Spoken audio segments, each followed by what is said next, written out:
Welcome to another episode of Dad Up, everyone. Thank you guys very much for joining me. I'm excited to have my guest on today because the funny thing is, he and I have actually been connected now for, I want to say, a good couple of years.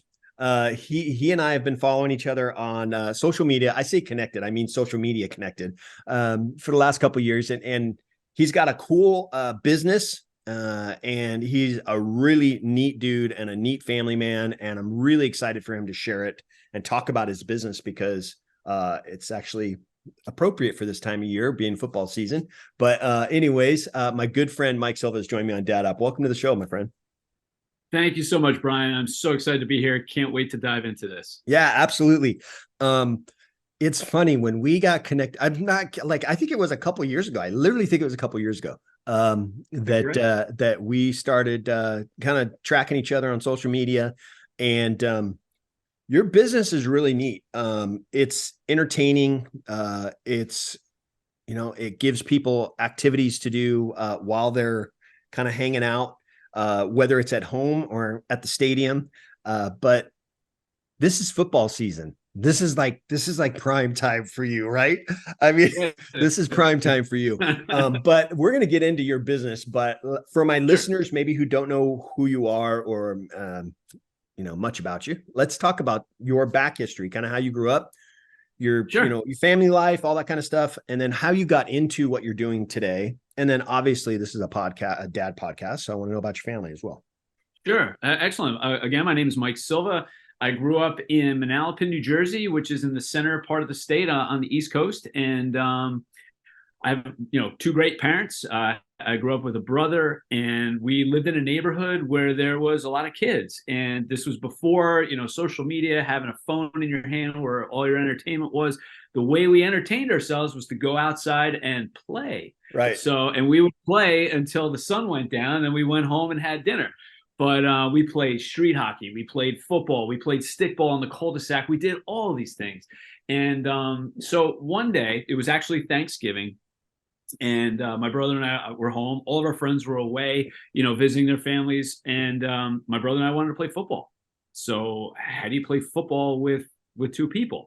And so my brother and I, we used to watch this show on ESPN. Now, I'm 49 years old. So if there's any old dads out there that watched ESPN in the beginning, there was this show called Vic's Vacant Lot. It was maybe on for like a season, and it was this older gentleman with these kids, and they would come up. I don't know if they could do that now in today's day and age, but they would hang out at this vacant lot and make up games. I don't know. I don't remember any of the games, but we were inspired from this TV show to come up with something. So it was Thanksgiving. We wanted to play football. So we took two garbage cans and we set one up at one end of the sidewalk and the other at the other end of the sidewalk. And we took a Nerf football, and the object was to throw the football into the garbage can for a touchdown. You get in a touchdown. What happens after a touchdown? You kick an extra point. So we loved kicking field goals. So we used the CB antennas on the back of my dad's truck, and we would kick the ball through the antennas for the extra point. And this is how our game QB54 was born. I was 9 and my brother was 12. And we didn't introduce this game to anybody until like 2015. And I went to go visit my brother down in, he moved down to Georgia. And it was Thanksgiving, and it was time to do the dishes. And we didn't want to do the dishes. So we went out and we didn't have garbage cans. So we had 2 5-gallon buckets from Home Depot, and we modified the rules a little bit. And his neighbor comes by and he says, "What the hell are you guys playing?" And it's stupid game. We invented as kids. He stays for 3 hours playing this game. Seriously? And I go to my brother. I'm like, "Dude, I think we got something here." And he's like, "Nah, you're full of," oh yeah. He's like, "You're full of crap." So the next day, Black Friday, day of Thanksgiving, we're going outside. We play again because we couldn't get enough. I haven't seen him that much. And this is something that we bonded over. And his neighbor comes by again and he goes, "I went online. This game doesn't exist." And I go to my brother. I'm like, "This guy's going to steal our idea." Right. So I'm driving 14 hours from Georgia back to New Jersey. I'm like, "We got to do this. We got to do that." He's like, "Dude, chill." So I'm trying to figure out how to attach a field goal post to a bucket. And then my brother's like, "Who's going to bring a bucket to a tailgater?" He's like, "Let's make it out of a chair." I'm like, "Okay." So I went to Modell's. Modell's was a sporting goods store on the East Coast that's now bankrupt. But I went to Modell's, got a chair, and I took the fabric off the back of the chair, and I see the 2 posts of the frame sticking up. And I'm like, light bulb idea. I ran to Home Depot, got a bunch of PVC, put it on the pipes, and the idea was born. So since then, my brother still wasn't satisfied or didn't think it would work. So I got 2 prototypes made, and I brought it to a little league game where I was the coaching my son from 5 years old up to 13. So mind you, I had to, I went out there, I put this thing out there. Everybody thought I was nuts. Like, you're stupid. What is this? Nobody's going to buy. We go to Cherry Hill, New Jersey. Nobody had faith in me. I set these 2 chairs up, and I had kids from the team start playing. Family after family started walking by saying, what is this? How do I play? How much is it? Where do I buy it? And I looked at the 2 other coaches on the team, and their jaws dropped to the floor like, oh my God, people are actually interested in this? So I took it one step further, and I went to the Jersey Shore, and I had my 2 prototypes. Now, this is New Jersey we're talking about. I went to the beach, and I demoed the game. I sold 15 games in one day on the beach. People were giving me credit card numbers and cash, knowing they were not going to get their game until November when my shipment came in. This is New Jersey now. People giving me credit cards. It was unbelievable. And at that point, I knew we had something, and I said, let's go for it. And we did. So that's how it came out. How many kids you have, Mike? I have 2 kids. I have my son who's 17. His name is Aiden, and my daughter is 15. And so we have a senior, and I have a sophomore in high school. All right, very cool. And they have been an integral part of the business. But go ahead. Yeah, no, I'm just kind of backing up to your story, because when you first started talking about you Sure. and the neighborhood kids, going out and playing, kids today don't understand that concept, right? I don't know how many parents 100% out right. there now that let's just say in the last week have told their kids, hey, go out and play. Like, how many kids out in the world have actually heard that from their parents in the last week? Go out and play. Right. So listen to this. One of my friends lived 5 miles from my house when I was growing up. I would ride my bike to his house. Yes. My parents had 0 clue where I was. They didn't care. Well, not that they didn't care, but they don't have Life 360. They can't track where couldn't track where I was. But if my kid rode his bike, at that age, I was 13, and rode 5 miles to his friend's house, I think I would have killed him. Right. Yeah. But now I took a step back, and I'm like, you know what? Let him go. He's going to figure stuff out on his own. And as long as we instill the principles where he's going to make good decisions, of course he's going to make a mistake. But I don't want him to make the big mistakes, which are going to change his life forever. And we sat down, we had these conversations with these kids. It's, listen, you're going to make a mistake. Just don't make these big ones, and then everything is going to be okay. So yeah, look, you do the best you can, and you throw them out there, and you hope for the best. Yeah, I just think about when I was growing up, and it was the same thing. I mean, you said you're 49, I'm 50. So same exact thing. We had no way of communicating, cell phones, all that kind of stuff. I mean, pagers didn't come out until many years later. If anybody can remember pagers, people that are listening to this go, parents that are listening to this go, oh yeah, I know pagers, but then kids are like, what the heck is a pager? But yeah, I just think about the times that we would be out in the street playing football, playing baseball, playing, tag. We were in the creeks playing army. I mean, all these different things took place in this little small town that I grew up in. And it was the same type of thing. I mean, if I had to go somewhere, I would ride my bike, no matter how many miles it was. I would ride my buddy and I used to go to the lake to go fishing, and it was 8 miles away. And we would literally rubber band the fishing poles, to our handlebars, and we would ride 8 miles to go fishing. How lame is that? Yeah, good luck that happening now. Right. And so yeah, it just takes me back when you talk about that stuff. But the activities that are out there now, I think about, when we're talking about technology, and things that kids do nowadays, they're so sheltered in that they're just kind of centered in on just minimal things.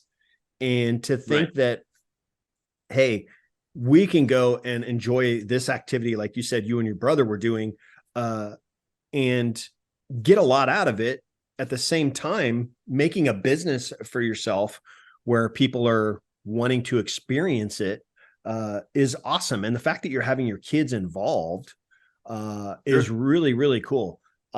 So it's interesting that your business just kind of accidentally happened. You kind of put it together, prototype, all that kind of stuff. I want to know though, from you, how did that process start? Because I know you had to, I know you said you started building with, pipes and all that kind of stuff for the chair and all that, but okay, now you've got to really put in some capital. Now you've got to really find a company that can build it, and reproduce it. How did that transition happen? How challenging was that for you? Because you're trying to grow a business, Mike, but you're also a dad, you're also a coach. All those kinds of things are happening. How did you do it? So as far as getting the product made, there was a company in our town. They printed like T-shirts and whatnot, like for the local high school. Like if you needed a varsity jacket or you needed some sweatshirts made for South Brunswick High School, this was the company that everybody went to. So I had this chair from Modell's, and I had my mother-in-law, actually, she cut the hole in the seat. So when your listeners go to my website, it's playqb54.com. Check out the picture of the game. You'll understand what I'm talking about. We cut a hole in the seat, and we attached a net to it to catch the ball when you throw the ball into the net, like the garbage can. Right. So I had my mother-in-law, she cut a hole in the seat and sewed a mosquito net. This was the original prototype because we didn't have a basketball net at the time. So she sewed a mosquito net and added an extra flap of fabric so that you can cover the hole and still use the chair as a seat.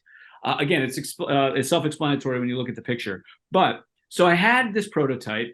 I had this idea. It worked. People are interested. They want to buy it. So now I got to get this thing made. So I went to this company and I said, listen, I showed them the chair. I didn't show them the PVC pipes or any of the other things. So I bring in the chair, the prototype from Modell's, and I'm like, how do we take this Modell's logo off and put ours on? And he's like, what are you trying to do? I'm like, I need to make this. And he goes, I got a contact in China who can make that chair exactly the way you want it. I'm like, great. So I had a company in China make it, and my brother went down to this PVC company in Winter Garden, Florida, bought all the PVC pipe. So he was in Georgia cutting up the pipes. I was up here in New Jersey getting the chairs from China. I would get the chairs in. He would get the plastic in. He'd meet me up in New Jersey. I'd give him half the stock. He'd give me half his stock. So we'd have, 250 game complete sets each, and we would go out and sell. That's how we did it. I got screwed by the guy. I lost probably about $6,000 or $7,000 in merchandise because he promised me one thing and delivered something else. Again, when you're starting your business, there's going to be pitfalls. You're going to fail at some things. You just got to, when you hit this pitfall, you just figure a solution, go around it, and keep going forward. So things are going to happen. It was an education that I didn't make that same mistake twice. I'm on my fourth and final manufacturer because the manufacturer I have now in China has been phenomenal, great quality, great price, and the communication is second to none, instantaneous. So if there's any dads out there on your podcast or moms listening, if they ever need help, finding a manufacturer, if they're starting a business or whatever, they can ping me. I'll be more than happy to help them through the process because I've had people help me through the process, and it's all about paying it forward. So if you asked the question, how did I get my kids involved? So after I had, the game made and I needed to sell it. So I watch a lot of Shark Tank, right? And they always say sales cures everything and fish where the fish are. So if I'm a football product, where are my fish? I live in central New Jersey. I'm an hour from MetLife Stadium. I'm an hour from Lincoln Financial. I'm 15 minutes from Rutgers University. So I have a D1 college team. I have 3 NFL pro teams within driving distance. So I fill up my van, have all the games in there, and we go out and we sell out of the back of my van. So once we do that, I have my kids with me. And selfishly, I have my kids with me because I want to spend time with my kids. Okay. Right. My dad growing up, he worked down at the Port Elizabeth, Port Newark. These are where the ships come in. Okay. It's right across the highway from Newark Airport. He would work ungodly hours where I would never see him. And I never understood why until I got older. And I figured out, it's like, listen, my dad was doing the best he could to provide for me, my brother, and my mom. But at the time, I didn't know why my dad was missing my baseball game or he wasn't at this event. I just thought, you know what? Oh, my dad, I'm not good enough for my dad. No, it wasn't the case. He was working his ass off to give us the best life possible. So I know that in order to make this business work, I have to spend time away. But I didn't have to do that. I can get them involved with me and have them spend time with me to the point where if we're going to Cleveland to go to the Browns or Ohio State, I bring them along with me. Or if I go to Buffalo or New England, I bring them along with me. And it's been one of the most rewarding experiences of my life. And as a parent, to spend this quality time with my kids, not only am I spending time with them and interacting with them, but I'm also teaching them a business, how to sell, how to get in front of people, how to get off your phone and converse face to face. So kid goes on an interview for college, he's going to understand how to talk to another human being. So me being selfish and getting them involved has been tremendous. And I'll give you two things. My dad, when I was growing up, so I lived in, I would say definitely upper middle class, but my dad was a blue collar guy. So all my friends had everything paid for them, their cars and this and that. And my dad goes to me, he says, son, I'm not going to pay for your car. If you want to get a car, you're going to have to pay for it yourself. And I was like, okay. So I started working at 13 because I had a goal in mind. And it was the best lesson that I ever learned from my parents. Go out there, earn your money, and then, you know, whatever you want to buy, you buy. So I instilled the same thing with my son. I told my son early on and my daughter, you are not getting a dime for me to pay for your car. So what did I tell? They came with me and they made $10 for every game that we sold at these tailgates. I would give you $10. My son just bought a 2016 Volkswagen Jetta, whatever, car, all on his own. I didn't pay a dime for it. And he's one of the only kids he's the only kid I know that's paid for his own thing. Now, my daughter, she just got into guitar, absolutely loves playing guitar. She wanted a Les Paul guitar.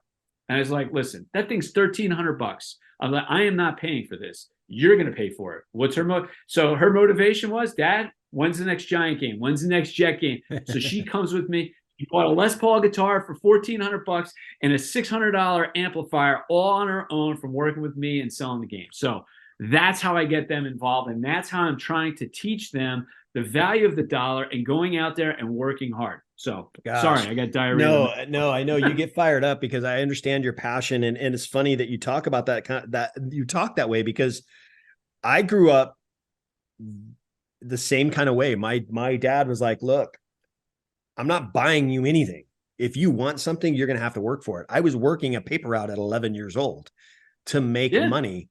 And I bought my very first car. You're going to love this, Mike. My dad was not about to buy me a car.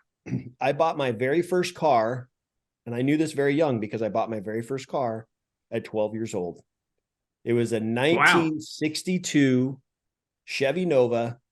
It was absolutely gutted. There was no engine. It was just a shell of a car. I bought it with paper out money for $50. And my dad, my dad's handy with cars and stuff, had worked on cars his whole life. We towed it home, and I spent the next 3 years until I turned 16, spent the next 3 years putting money into it to build it up, to work on it, to have a nice car that I could drive when I was 16 years old.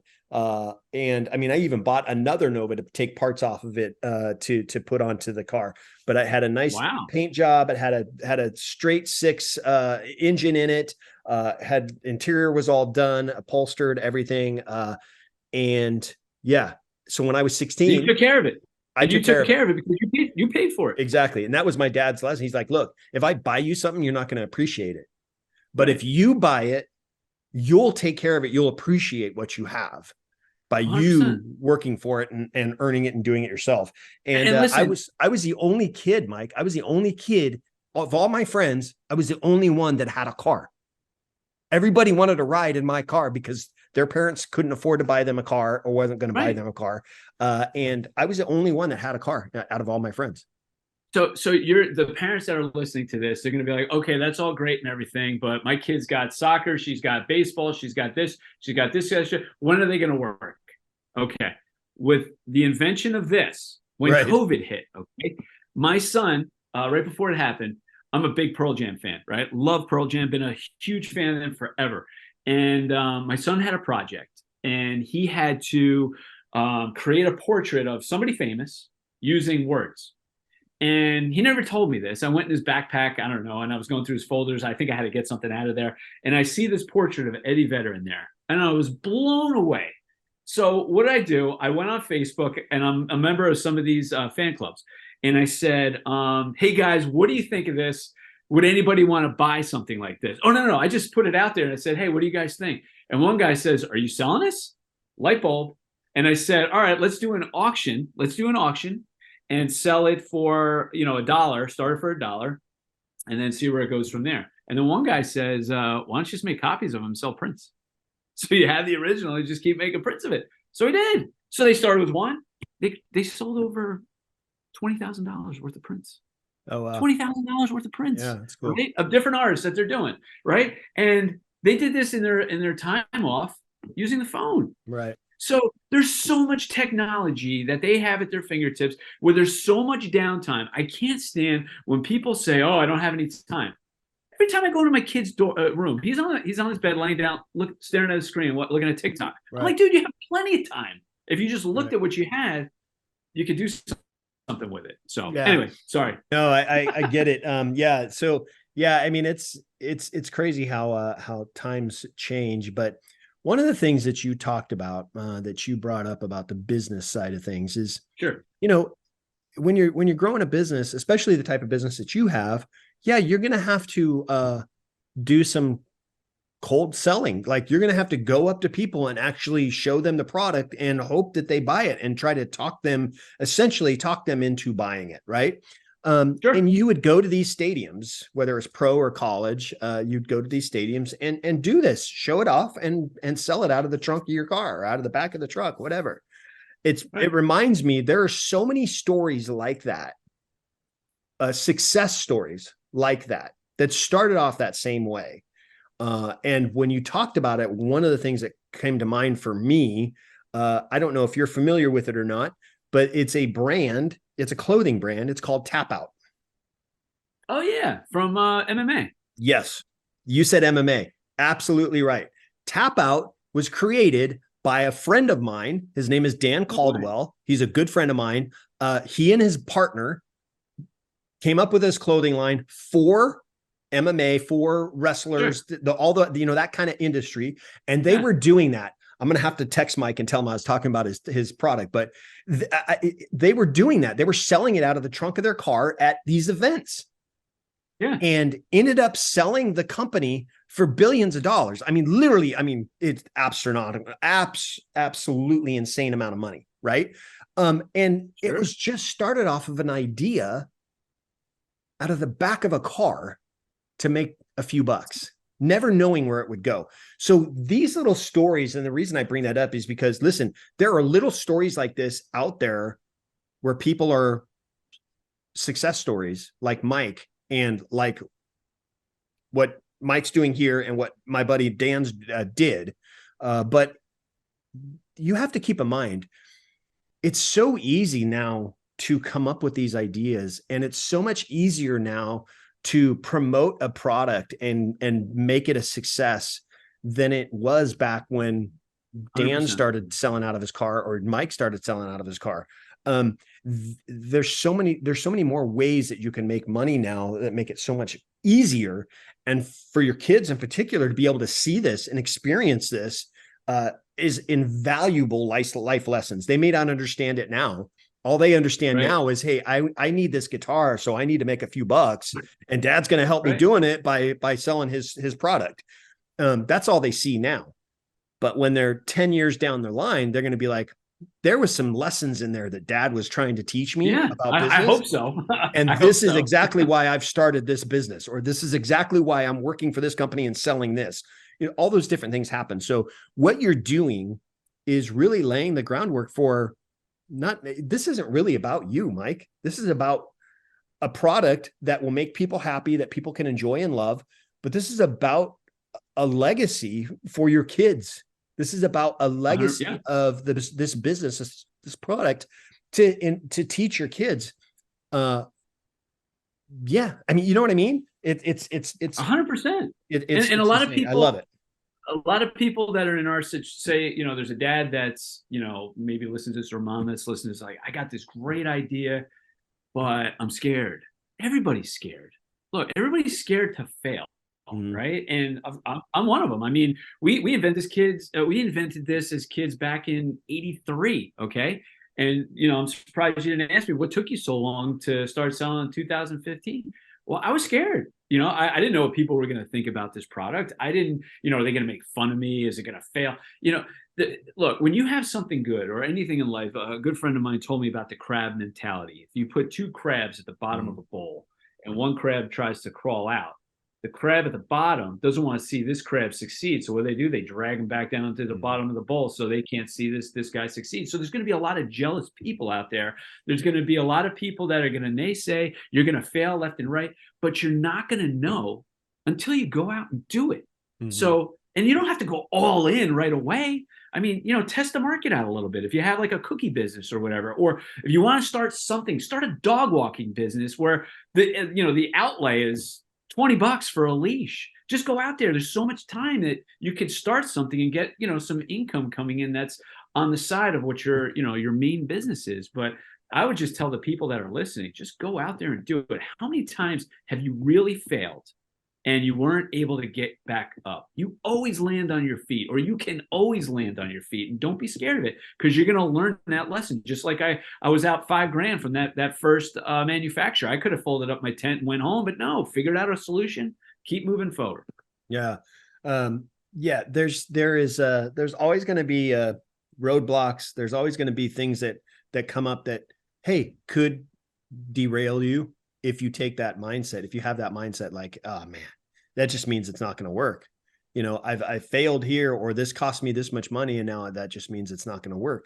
But if you think about it, what does that teach your kids? That teaches your kids to just give up. Stop trying to make your dreams come true because of this one time that you failed. It's not worth it. Give up. Might as well just go work for corporate America and work for somebody else, making them money.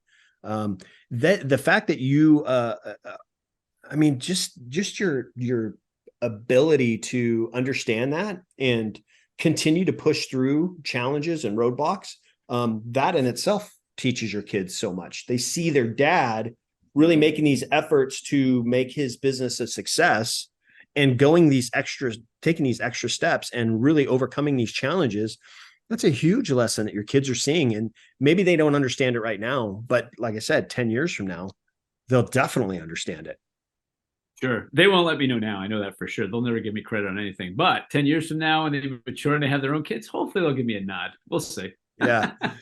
I can't help but think this kind of product, and listen, guys, for you that are listening to the show, watching the show, this show isn't about this product. The show is really about the message behind the development of this product and the relationship that Mike has with his kids growing this business. So yeah, we're talking a lot about this product, but it really is to inspire you as parents to really get your kids involved in the things that you might be doing. Maybe it's in your own business. Maybe they don't really understand what you do. Maybe take them to work. Maybe if you do work in a corporate America, take them to work with you. Let them see what you do, to kind of help them learn things and grow through different experiences that they might have. But we're talking about this product in particular because he's got his kids involved. He's got his kids understanding that, hey, in order to get the things that we want, sometimes they cost money. And in order to make money, you have to do these other things in order to make that happen. And he just happens to have an avenue that they could utilize to make a little extra money. That might inspire them later on to develop another product or like a subsidiary product to what he has. And that's kind of what leads me to my next question is that, hey, you have this product now, you're selling it, it's going great, people are loving it. What's next? Because I'm sure there's been ideas that have been thrown out. Maybe somebody who bought your product goes, you know what you should do? You should do this, or add this. And then you're like, oh, light bulb's going off. So I'll give you a real quick story. So I was walking the dog the other day, and this is a couple months ago. And my dog Coop, she did her business, pick it up in the the dog bag, and I was too lazy to go back to the garbage can to throw it out. But there was an empty flower pot that was right there. So I said to myself, I wonder if I could throw this and land it into the flower pot. So I did, and I missed, but I was like, you know what? I think we got something here. So it's so listen to this. So I'm thinking, I'm like, what exists that has the consistency where you throw it? Referee flags. So think about the referee. He's got a yellow flag. The coach has a red flag, right? And the referee also has a blue bean bag where he throws out on the field to mark where the punt return was caught, and so on. So I'm thinking to myself, I'm like, all right, this could be an accessory to QB54 where we're throwing flags. And when I threw the poop or I threw the flag, it reminded me of playing with G.I. Joe figures when I was a kid. There was that figure that had the parachute. You threw him up in the air and the parachute, he just glided right down, right? Right. That's exactly the same trajectory as the flag. And there was something in my subconscious in the back where I'm a big Survivor TV show fan, right? And they always had these cool challenges in the game. And I saw that they had something very similar to what I was thinking about, where they had these bean bags or with a tail on it, and they had to throw it and land it on a platform. Mm-hmm. So that was always in the back of my mind. And then I had this idea of walking the dog and then the flags. And that's how Ref 54 was born. And we just came out with that, I would say a month and a half ago, still brand new stages, but I had to start the process all over again. How do I get this made? How much should I make? Is this thing going to take off? So I'm still in the infancy stages. So again, I used what I learned when I started this business. I'm not going to buy 1,000 of these games in case it's a flop, because in China, there's MOQs, or minimum order quantities, where they will not make something unless you buy 1,500 of them. Well, if I go out and buy 1,500 of them and it's a flop, now I just lost all that money. So I had to do research. I found a company in Ohio which was able to make me a small batches of this game. So now I could test the market. So now I got to start all this social media stuff with posting of people playing. So when I'm going to tailgates now, I'll have Ref 54 with me. They're going to be playing. I'm going to be capturing everything on my phone, because that's what I've done from day one. All my social media, all my ads, everything is all from videos that I shot personally on my iPhone.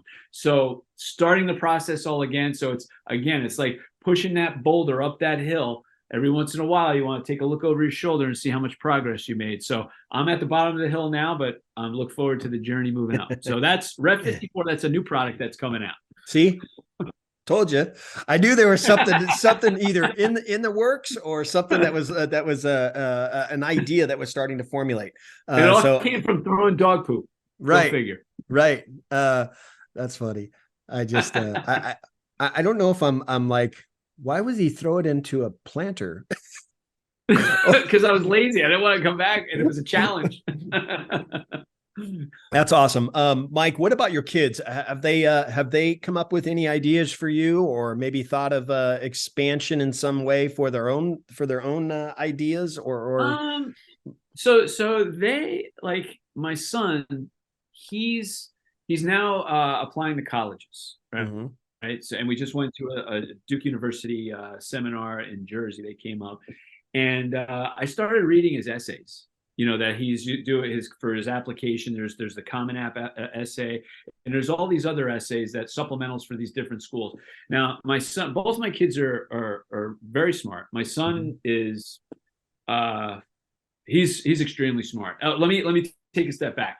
So when my son was born, Again, this is the father-son relationship or parenting relationship. When he was super young, he was about 18 months. And my wife and I noticed something about him that he was a little bit different, meaning he was able to retain things really quickly.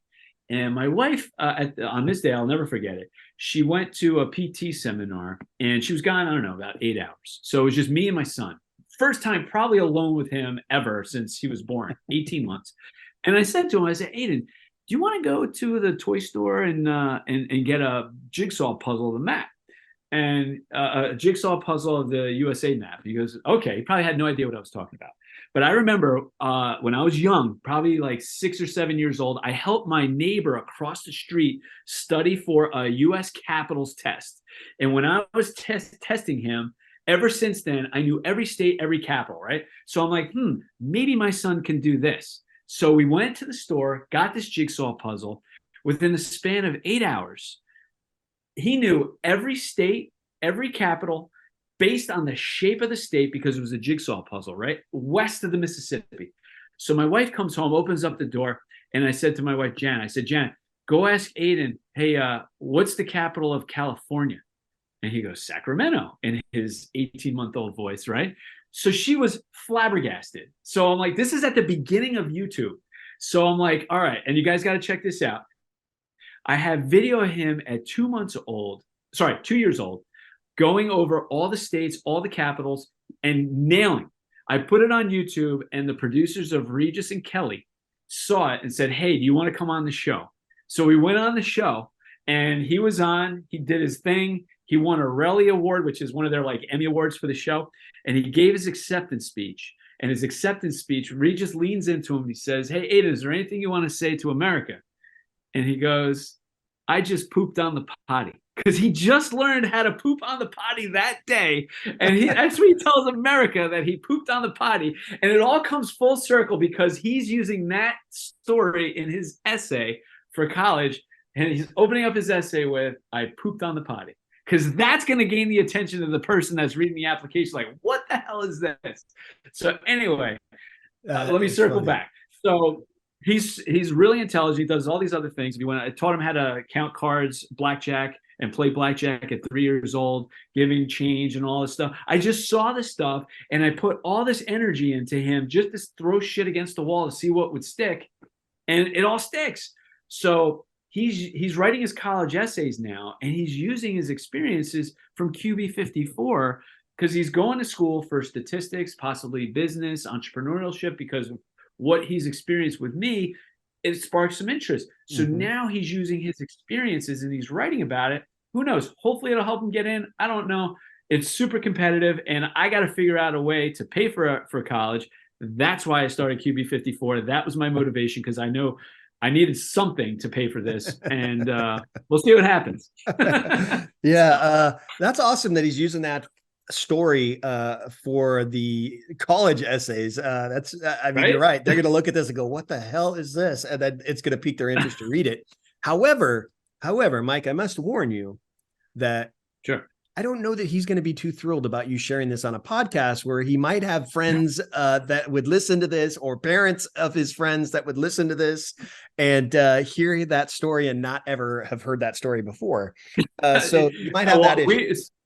That's fine. I don't care. He'll get over it. Once he gets into whatever school, hopefully he wants to get into it, that'll be a water under the That's awesome. I think, when I think of your product, obviously we see it at, stadiums, tailgate parties, things like that. I see it at, family functions. I know when I grew up, you talked about football and Thanksgiving. When I grew up, one of my best friends, his entire family from all over the United States would come over to his house for Thanksgiving. And every Thanksgiving, they did this huge family football game at the park where it was just everybody would be involved.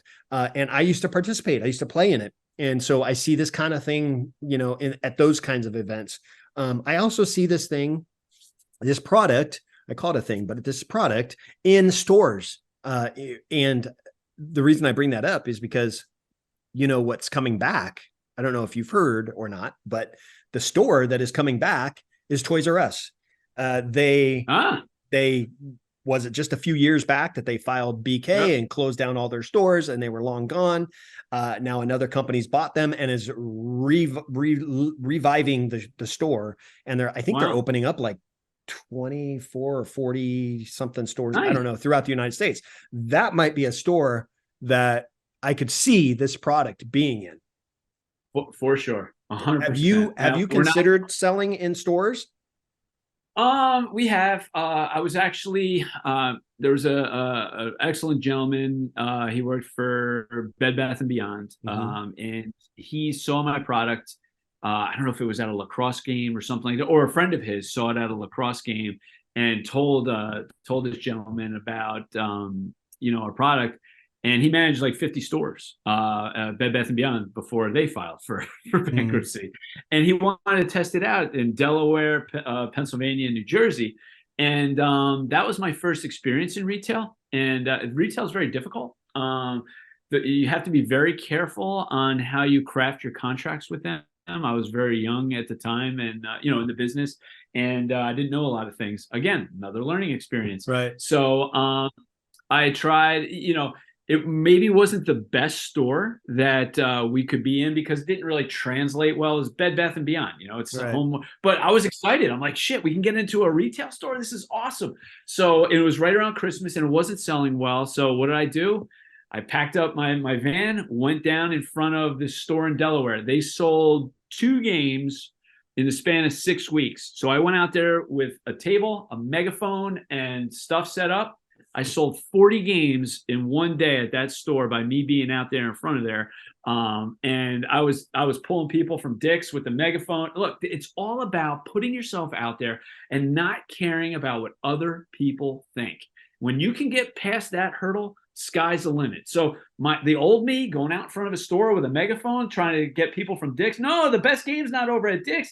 It's over at Bed Bath & Beyond. And you'd see these people walking up. They want to know what the hell it is. And they would go in and buy it. So that was my first experience with retail. We sold everything, but it took a while.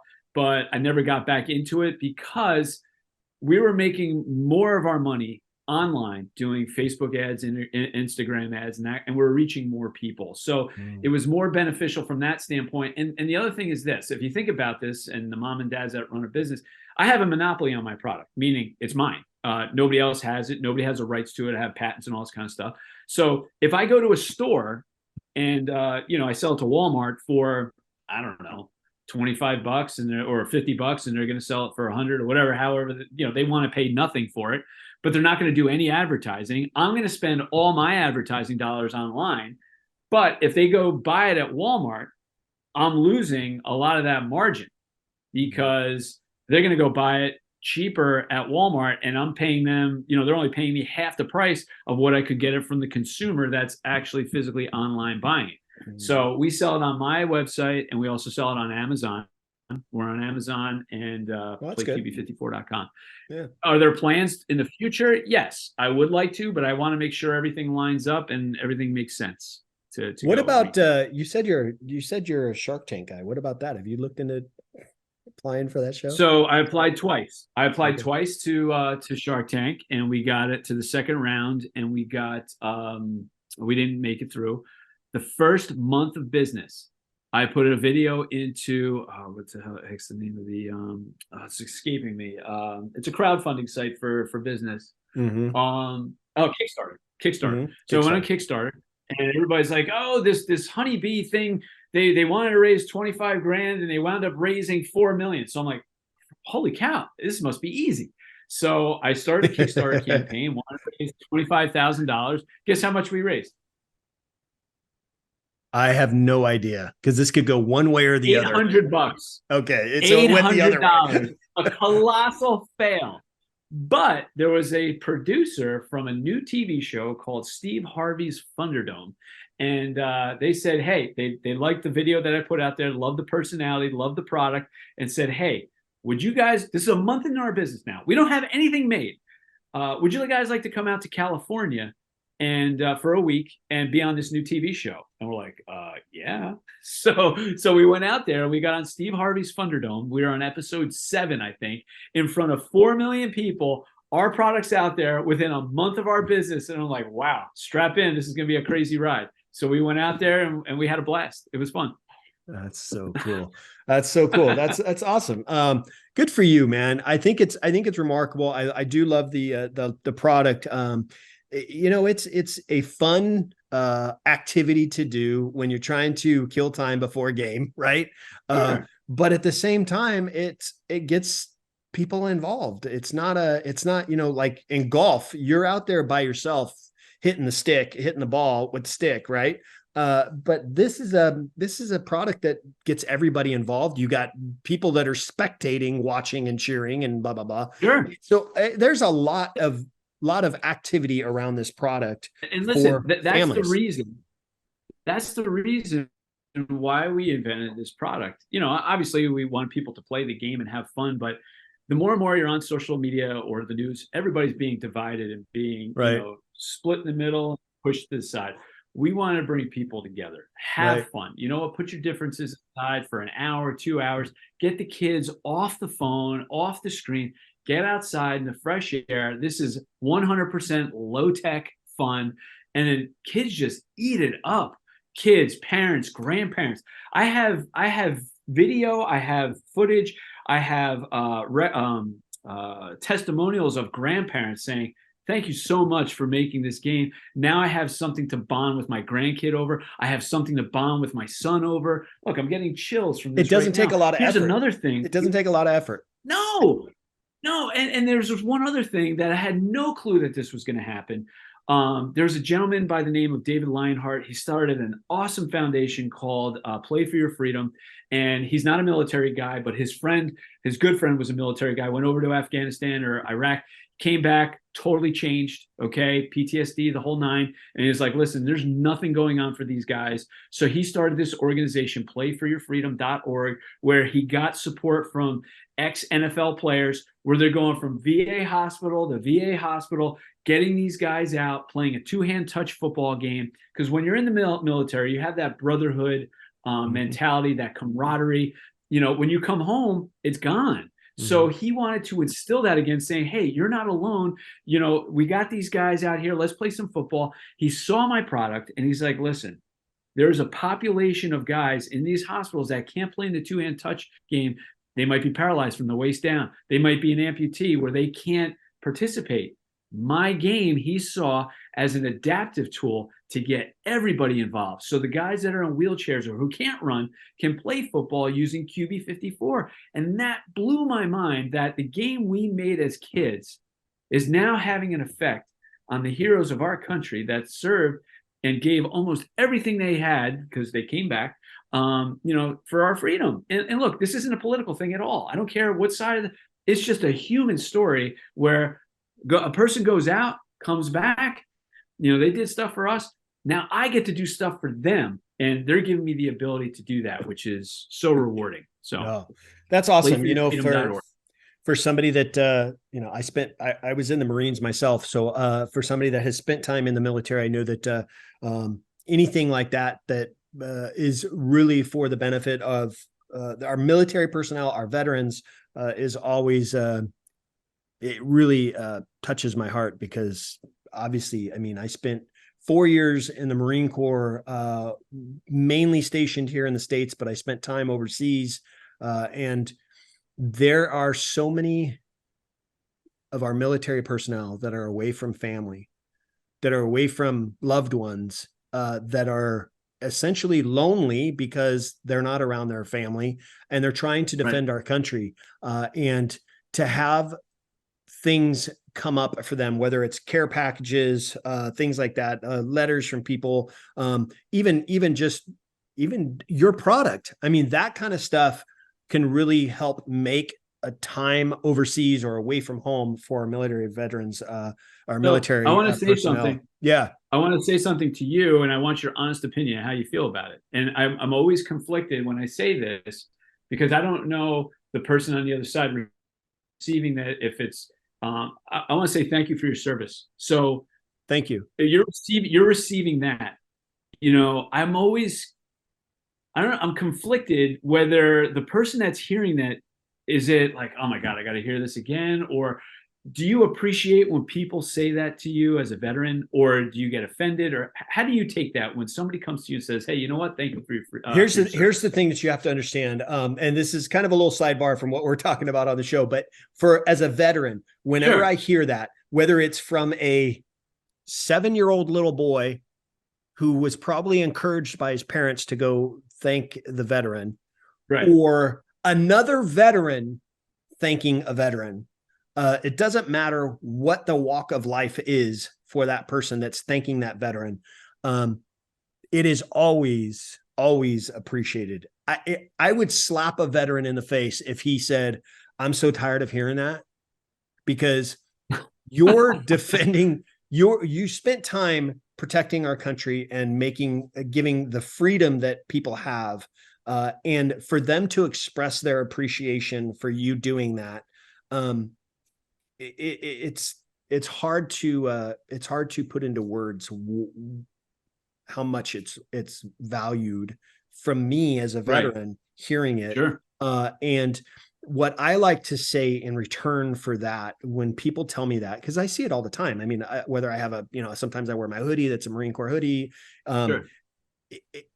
People that come up and I say, when they say that, "Hey, thank you for your service," the very first thing that comes out of my mouth is "Thank you for telling me that," number one. And then I always follow it up with "Thank you for your support," because it's the support of the American people that, weren't in the military, are showing their appreciation for our military. It's that support that military men and women that are overseas, away from family and friends, knowing that they have the support of the American people. That's what keeps us going. That's what keeps them going. Well, thank you for that. I appreciate that. Yeah. So anytime that you come across that and you're just unsure whether or not you want to say it because the veteran, you don't know if he's going to take it the wrong way or if he's just tired of hearing of it. Right. Yeah, you're just getting in your own way. Just say it. And if they don't like it, that's their own problem, but at least you said it. Well, I appreciate that. That's a great perspective. So yes, for my veterans that are out there watching this, here's what I want to do. And I'm going to do something I've never, ever done this before, but we're going to get into where you can get this product. Mike obviously said you can get it on Amazon, you can get it on his website and all that kind of stuff. We're going to talk about what his links are to do all that. And obviously where you can find him if you want to reach out to him. But here's what I'm going to do. For anybody that's watching this or listening to this right now, if you go and buy that product, whether it's on Amazon or his website, and you DM me the proof that you purchased this product, if I get that from you, I will, for every person that does that, I will donate $10 of my own money to a veteran foundation or a veteran organization to help our veterans. Every single person that does that, that's watching this, listening to this, and sends me a screenshot that you made that purchase of this product, $10 of my own pocket will go to organization for veterans to help our men and women. I tell you what, I'll match that. I'll there do you the go. same. There you go. All right. You show me the proof and let's do it. I'll match you the $10. All right. There Sound you go. good? So anybody that's watching this, listen to this, you buy that product. Listen, you're not doing it for a veteran. You're doing it to have some fun with your family and entertain yourselves and entertain your kids and all that kind of stuff. But if you do that and you support Mike's business, $10, I'll donate. Mike will donate $10. But you got to send us a screenshot that you made the purchase. So that way we have proof of it. And I would love to be able to donate money to a veteran foundation or a veteran organization, in honor of not only supporting our men and women in the service, but also supporting Mike and his business. Mike, it has been a lot of fun talking to you, getting to know you a little bit more. For my listeners, they want to go buy this product. They want to look you up, learn a little bit more about you. Best places for them to do all that. Let them have it. Sure. So, okay, to buy the product, you can go to our website, which is playqb54.com. We're also on Amazon. Just search QB54, like quarterback, QB54. We're also on social media. We're on Instagram. I'm on Facebook. There's even a TikTok shop if you want to get on TikTok shop. So all of my handles on social media, except TikTok, which I'll tell you, all the is at play QB54. TikTok is just QB54. So apparently QB54 was taken on the other one. So that's how that worked out. So, but this has been a phenomenal experience, Bryan. I had such a great time. You're a genuine person that really cares about what you're doing. And I'm so glad that we connected today. It's been an awesome experience, man. I couldn't expect anything better. Yeah. Thank you very much for saying that. I will make sure to put all the links in the show notes and all that stuff.